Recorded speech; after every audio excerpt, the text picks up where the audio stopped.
Très chers frères et sœurs, bien-aimés dans le Seigneur, chers téléspectateurs, vous qui aimez cette émission, La gloire du ciel, dans des partages, nous voici encore devant vous. Nous voici chez vous. En temps réel, nous avons parlé de beaucoup de choses qui nous permettent de comprendre ce qui nous attend. Et ça, c'est important, bien-aimés. La fois dernière, nous avons commencé à parcourir le texte d'Apocalypse chapitre 6. Je vous ai expliqué que le moment arrive où le temps de tribulation va commencer. Quel est ce moment? C'est-à-dire d'abord que Jésus-Christ revient prendre son Église. D'abord, à ce sujet, je voudrais rassurer chacun de nous que l'enlèvement de l'Église, le retour de Christ est un fait réel. Nous prions certainement que le Seigneur nous aide à vivre sa grâce, à bénéficier de ses bontés et de ses bienfaits.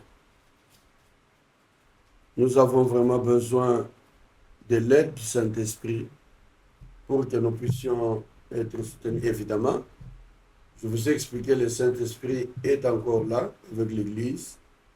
C'est grâce au Saint-Esprit que nous sommes vainqueurs.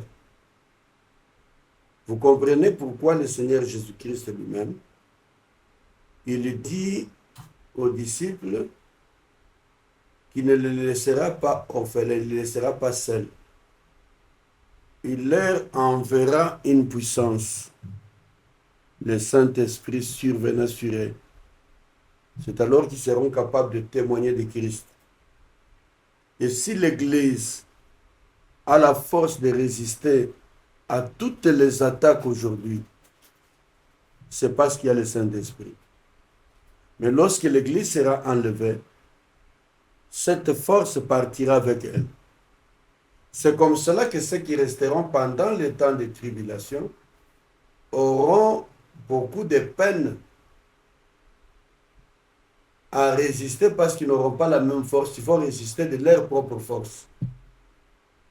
Alors nous avons dit que dans Apocalypse chapitre 6, le premier et le deuxième verset, la Bible dit que Jean a regardé quand l'agneau a ouvert un de sept sceaux, il a entendu l'un des quatre êtres vivants qui disait viens et vois.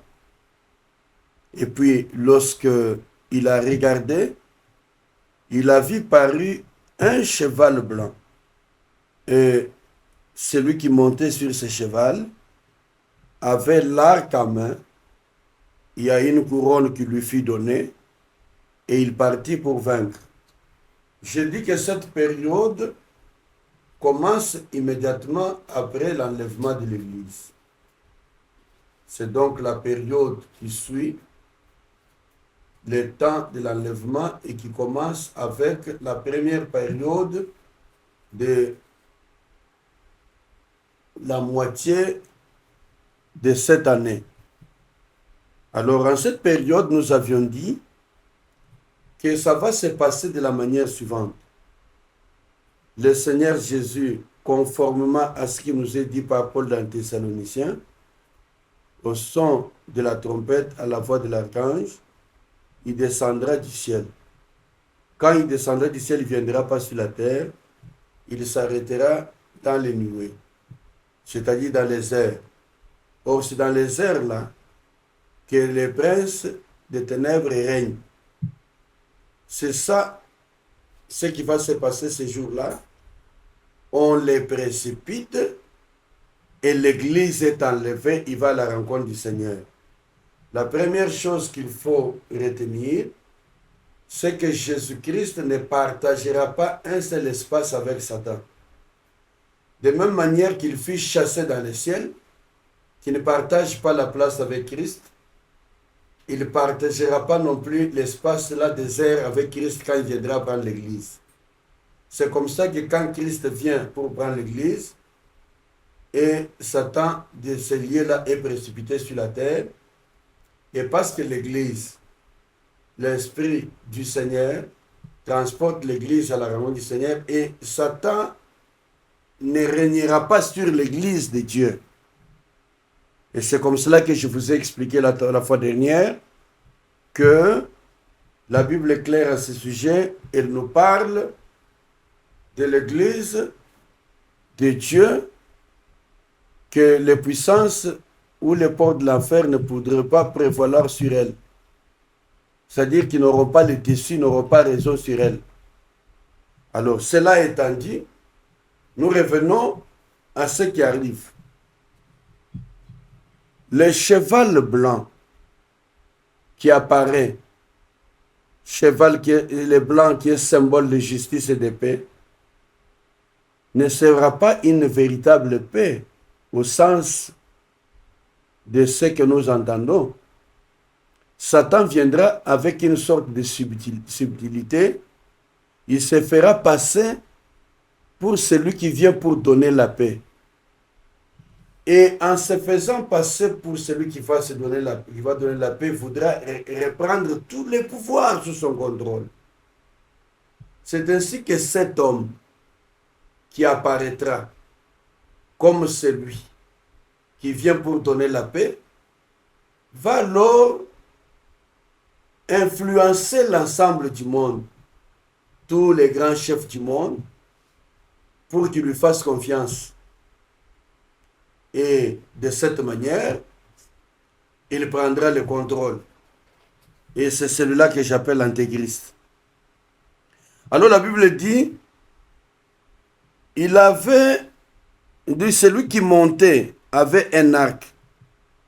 Que symbolise l'arc? Mais vous allez vous rendre compte qu'on parle de l'arc sans flèche. Or, si vous avez l'arc, vous devez avoir aussi la flèche. Avoir l'arc sans flèche veut tout simplement montrer que l'antéchrist prendra le pouvoir de manière subtile.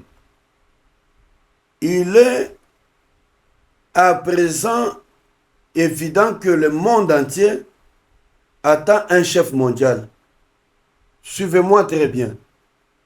Actuellement, le monde entier attend un chef mondial. C'est ce que je vous ai expliqué dans les événements précurseurs, préparateurs de cet événement que nous parlons. Je vous ai déjà entendu des grands chefs d'État. Pour ne pas aller loin, parlons de Sarkozy, qui alors président de la République, il annonça qu'il y a un nouvel ordre mondial qui est incontournable. Il dit que personne n'y échappera. S'il y a un nouvel ordre mondial, c'est qu'il doit y avoir un chef qui conduira ce nouvel ordre mondial.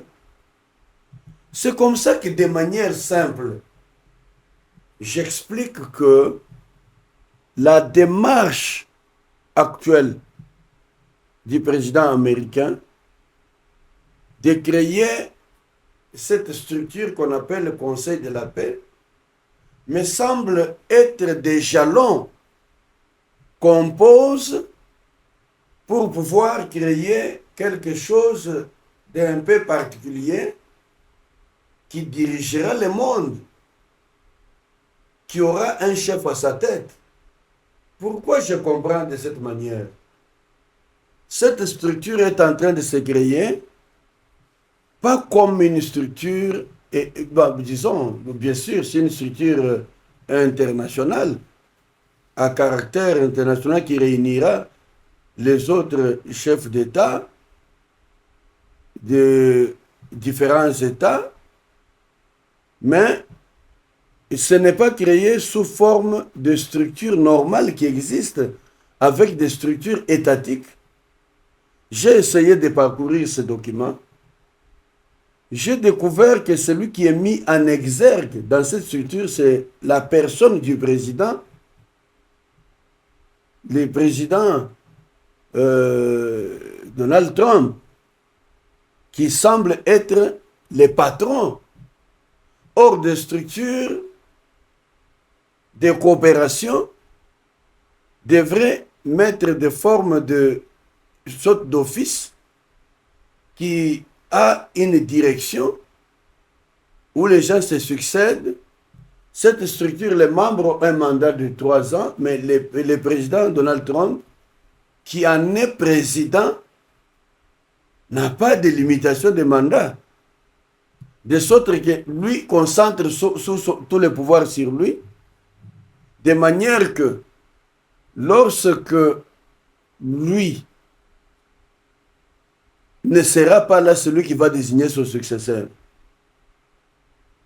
Si j'ai bien compris la logique de cette structure. Il a concentré tous les pouvoirs sur sa personne.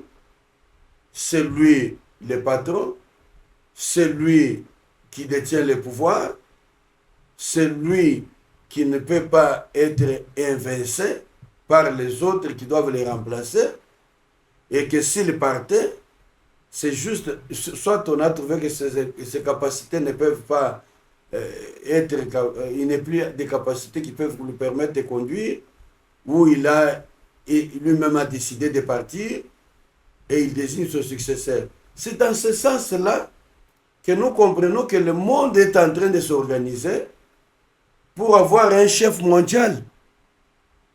Je ne sais pas si vous comprenez ce que je suis en train d'expliquer.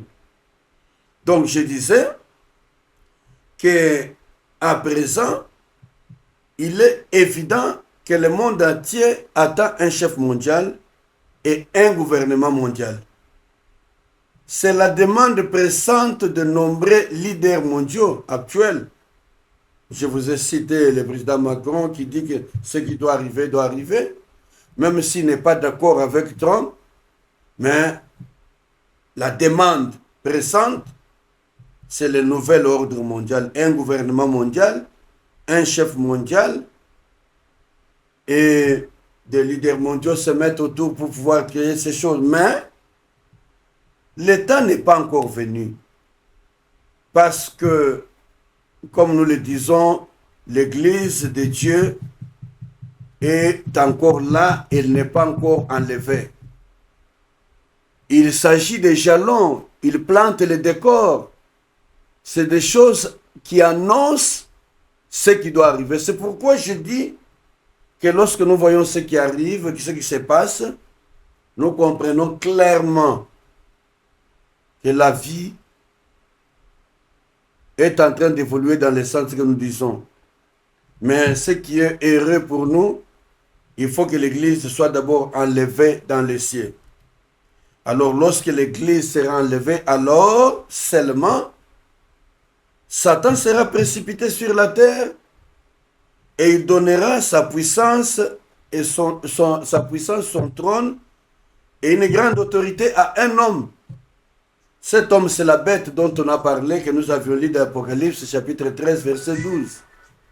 Cet homme-là recevra ses pouvoirs. Cet homme, dans un premier temps, ne dominera pas en vertu de sa propre puissance.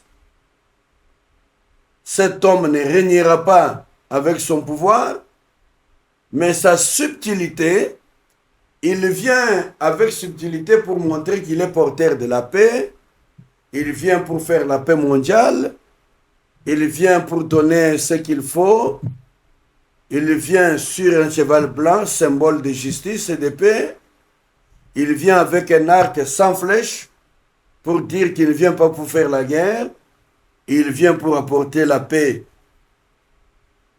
Et il donnera son pouvoir à Satan. Non, Satan donnera son pouvoir à cet homme, cet antéchrist. Cette ruse subtile utilisée par l'antéchrist durera que le temps de la période initiale et sera tout de suite suivi des guerres civiles, des massacres, comme je vous ai dit, quand les hommes crieront paix et sûreté, une ruine soudaine surgira sur eux. Donc nous avions compris que l'ouverture du premier sceau fait apparaître un cheval blanc.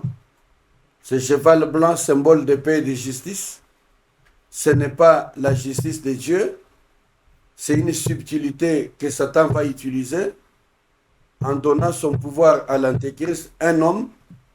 Je dis bien que l'Antéchrist est un homme à qui Satan donnera son pouvoir, sa puissance, une grande autorité pour diriger le monde. Et les choses se tourneront vers un seul chef qui dirigera le monde. Et je vous ai expliqué comment les gens aujourd'hui sont en train de se focaliser sur ce qu'ils appellent l'avènement d'un nouvel ordre mondial, c'est-à-dire un gouvernement mondial unique qui dirigera le monde. Je ne sais pas comment ils vont le faire. Ils auront tellement de technologies qui feront qu'ils dirigeront à travers un pouvoir qui leur appartiendra. Alors, ensuite, on nous parle de l'ouverture du deuxième sceau. La Bible dit ceci, verset suivant. Quand il ouvrit le second sceau, j'entendis le second être vivant qui disait viens et vois. Et il sortit un autre cheval roux.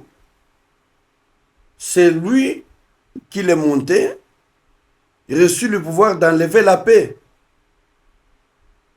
D'enlever la paix de la terre afin que les hommes s'égorgeassent les uns les autres. Et une grande épée lui fit donner. Un autre cheval, les roux, roux c'est rouge. Comme vous voyez vous-même déjà, quand on parle du roux, le rouge, c'est symbole d'effusion du sang. Et la Bible dit, celui qui montait sur ce cheval roux a reçu le pouvoir d'enlever la paix sur la terre. C'est-à-dire qu'il amène la guerre, effusion de sang, le rouge est la couleur adoptée par certaines forces socialistes et communistes. Il démontre que la nature réelle d'un pouvoir communiste est de prendre le pouvoir, torturer. Bon, voilà, plus ou moins, je ne veux pas entrer dans les connotations politiques, mais je voudrais tout simplement dire que le roux apporte un pouvoir de sang. C'est-à-dire, lorsque cela se produira, il n'y aura plus la paix. D'abord, il vient avec la subtilité, qu'il vient donner la paix, il vient stabiliser, il vient qu'il y ait la paix et la justice dans le monde, mais en même temps, tout de suite, ça va basculer, parce que les roues, c'est le sang qui va couler. Donc, leur domination sera caractérisée par des massacres, symbolisés par l'épée qu'ils portent. Le gouvernement de l'Antéchrist, donc, sera un type de pouvoir totalitaire, détenu par un seul homme qui dirige, qui condamne, un gouvernement totalitaire qui ne peut pas être installé sans qu'il y ait versement de sang. Vous comprenez donc comment les choses vont se passer? C'est pour dire que, bien-aimés dans le Seigneur, ceux qui resteront, qui auront raté l'enlèvement, seront soumis à l'épée de l'Antéchrist. Ça veut dire quoi? Je vais vous expliquer par la suite, mais il faut retenir tout simplement qu'il y aura des choses horribles, une persécution sans précédent pour tous ceux qui auront raté. Vous ne parlerez pas de Christ, on va arriver. Peut-être que je ne saurais pas parler de ça aujourd'hui. Peut-être dans les jours qui suivent, je reviendrai sur ces choses pour vous montrer là où on nous montre combien il y aura des lois, il y aura des principes, et tu ne pourras rien faire sans accepter la marque de la bête, sans accepter de se prosterner devant cette bête qui dirigera le monde. Nous avançons l'ouverture du troisième sceau. J'ai dit qu'à l'ouverture du premier sceau, cheval blanc, celui qui montait est venu avec l'arc, il reçut le couronne. La couronne, c'est le pouvoir, être investi d'un pouvoir pour régner, diriger, conduire le monde. Et celui qui vient, le cheval roux, avec l'épée, il va pour combattre avec le pouvoir d'enlever la paix. Alors qu'au début, il est venu avec la subtilité, qu'il vient donner la paix, la justice et tout ça. Et toutes ces choses ne vont être que pour un petit temps. Et la persécution, la tribulation, ça sera dur. Voilà pourquoi je dis aux bien-aimés que nous avons besoin de faire un effort pour ne pas rater ce moment crucial, être enlevé dès les premiers moments. Que le Seigneur bénisse quelqu'un. Alors, l'ouverture du troisième sceau. Quand il ouvrit le troisième sceau, j'entendis le troisième être vivant qui disait, « Viens et vois. » Et j'ai regardé, et voici parut un cheval noir. Celui qui le montait tenait une balance dans sa main. Et j'entendis au milieu de ces quatre êtres vivants une voix qui disait, une mesure de blé pour un denier et 3 mesures d'orge pour un denier, mais ne fait point de mal à l'huile et au vin. Je crois que c'est ici que je vais m'éterniser pour terminer notre jour d'aujourd'hui. Que signifie le cheval noir? Noir, c'est-à-dire vous broyez du noir. Le noir représente la famine, la misère, la souffrance. Et il dit que celui qui vient sur ce cheval noir, celui qui y monte, tenait une balance dans sa main. Le noir représente la famine. Il y aura une grande famine sur la terre après l'enlèvement de l'Église. La famine suivra cette période de guerre et de massacre. D'abord, semblant de paix, et puis il vient sur le cheval roux, qui symbolise le rouge, le sang, avec une épée, la guerre pour verser le sang, les massacres, les tribulations. Il fait souffrir le monde. Et cette période de massacre et de souffrance est suivie de la famine. Une mesure de blé pour un denier et 3 mesures d'orge pour un denier, mais ne fait pas du mal à l'huile et au vin. Pour ça, c'est important, c'est profond. Ceci nous parle d'abondance et de prospérité. Mais ceux qui auront accepté la marque de la bête seront capables d'accéder à ce qu'ils ont. Il parle d'une mesure de blé pour un denier. C'est-à-dire, vous acceptez telle chose, vous obtenez telle autre. Il parle de la balance. Seules des personnes qui auront accepté la marque de la bête seront capables d'acheter ou de vendre.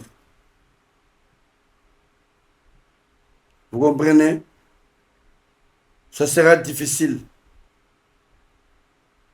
Et non seulement vous acceptez la marque de la bête pour accéder à des choses, mais si vous êtes chrétien, vous avez raté l'enlèvement, vous dites non, moi je ne vais pas accepter la marque de la bête.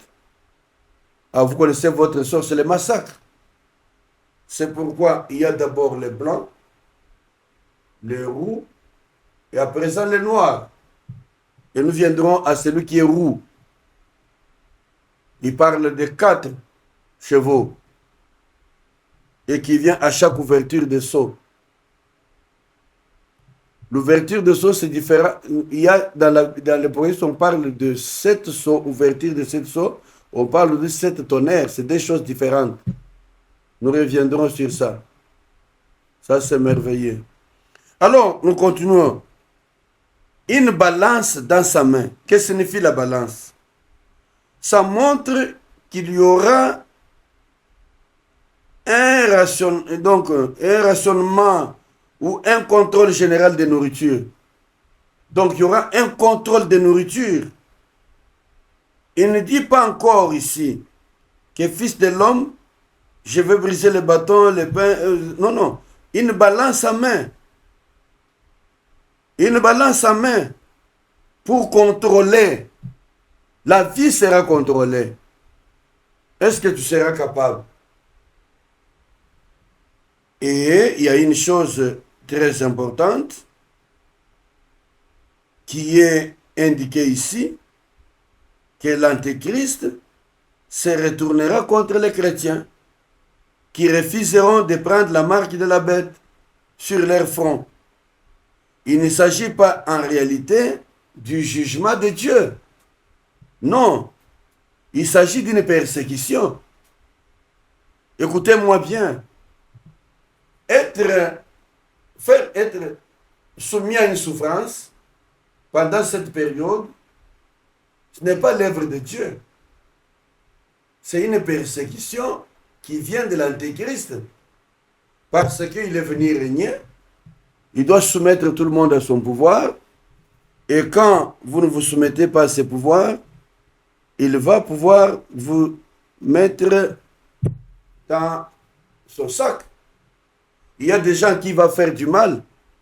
L'Antéchrist, donc, il sera là, en train de persécuter ceux qui auront rejeté sa marque. Et il finit par dire, ceux qui ne reconnaîtront pas l'Antéchrist comme leur maître ne pourront plus ni acheter ni vendre tout au long de la tribulation. Les chrétiens fidèles qui seront restés sur la terre après l'enlèvement préféreront mourir de faim plutôt que de recevoir la marque de la bête pour acheter. Tu vas avoir de nourriture, mais tu vas aller les vendre où? Il y a des choses importantes. Je vais enchaîner pour terminer avec l'ouverture du 4e sceau. Quand il ouvrit le 4e sceau, j'entendis la voix du 4e être vivant qui disait, viens et vois, et j'ai regardé, voici un cheval de couleur pâle. Celui qui montait se nommait la mort, et le séjour des morts l'accompagnait. Le pouvoir leur fit donner sur les quarts de la terre, pour faire périr les hommes par l'épée, par la famine, par la mortalité et par les bêtes sauvages. Le cheval d'une couleur pâle. Nous avons parlé blanc, roux, noir et pâle. Nous avons dit que blanc, symbole de paix et de justice, mais ça ne sera pas la vraie paix. C'est quelqu'un qui vient se présenter comme donneur de paix pour une période. Ainsi, ça ne durera pas. Ça va basculer. Il prendra le contrôle. Et après, le rouge, il symbolise le sang. Il vient et avec le pouvoir d'enlever la paix et faire la guerre. Et puis, nous avons le noir, c'est la famine et la souffrance. Et les chrétiens qui auront refusé de prendre la marque de la bête n'auront pas accès à la nourriture. Et le pâle, enfin, il dit, nous voyons ici 4 sortes de persécutions. Pâle, c'est la persécution, qui sont similaires au jugement de Dieu, mais ce n'est pas un jugement de Dieu, il s'agit de persécutions. On parle de la mort. Il dit que celui qui était dessus se nommait la mort. Il a reçu le pouvoir de donner la mort par l'épée. c'est-à-dire c'est le résultat de la guerre. De donner la mort par la faim, c'est le résultat de la famine. Donner la guerre par la mortalité, par des épidémies et par des maladies, c'est le résultat de la guerre et des famines. Donc, et enfin, de donner mort cruelle par des bêtes sauvages. Nous sommes ici au point culminant de la grande tribulation, dont parle l'Apocalypse 7, au verset 14, je n'ai pas le temps de lire, nous sommes à la fin. C'est-à-dire, à peu près à la fin de la première période de 3 ans et demi du règne de l'Antéchrist, parce que j'ai dit que le règne de l'Antéchrist sera de 7 ans. Dans les 7 ans qui sont divisés par 2, il y aura la première phase qui est de 3 ans et demi et la deuxième phase de 3 ans et demi autre. Alors dans cette première phase de 3 ans et demi, c'est là que nous verrons apparaître ces 4 bêtes. Premièrement, pour faire semblant de paix avec les blancs de justice, mais en réalité, c'est une manière de séduire par sa subtilité, entraîner tout le monde à croire qu'il est venu donner la paix pour qu'il ait le pouvoir de diriger le monde. Ça sera l'apparition d'un gouvernement mondial, d'un pouvoir unique, d'un nouvel ordre mondial. Et puis enfin, ensuite, il y a les roux qui basculent dans le sang. Et puis il y a les noirs, la famine. Et enfin, les pâles, qui est symbole de la persécution. Et celui qui montait s'appelait la mort, il a reçu le pouvoir de donner la mort. Ainsi donc, je parle de cette première partie de la tribulation où Satan aura donné le pouvoir à un homme qui concentrera son pouvoir, fera du mal.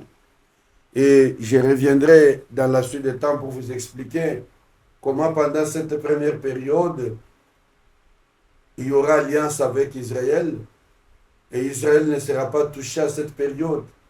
Mais c'est après qu'il y aura ce que je vous ai dit au début, que les nations se ligueront, se rassembleront pour attaquer Israël. Mais entre-temps, Israël est rassemblé. Ah, ils vont l'aider. Je vais expliquer ça prochainement. Nous sommes pratiquement à la fin de notre temps. Merci de nous avoir suivis. Nous étions heureux de vous tenir compagnie en cette tranche. Que le Seigneur vous bénisse. Cette émission vous a été présentée par votre serviteur, le frère Dieu merci. Il y a le pasteur de l'église Assemblée chrétienne famille royale qui se trouve sur l'avenue Cabine numéro 71 dans la commune de Kinshasa. Nos numéros sont sur l'écran. Nous sommes heureux de vous inviter. Ne manquez pas, si vous avez la possibilité de venir communier avec nous, que le Seigneur vous bénisse. Merci Seigneur pour ta grâce, ta bonté et ta miséricorde, pour ton grand amour et tes bienfaits. Je te prie de manifester ta grandeur et ta gloire.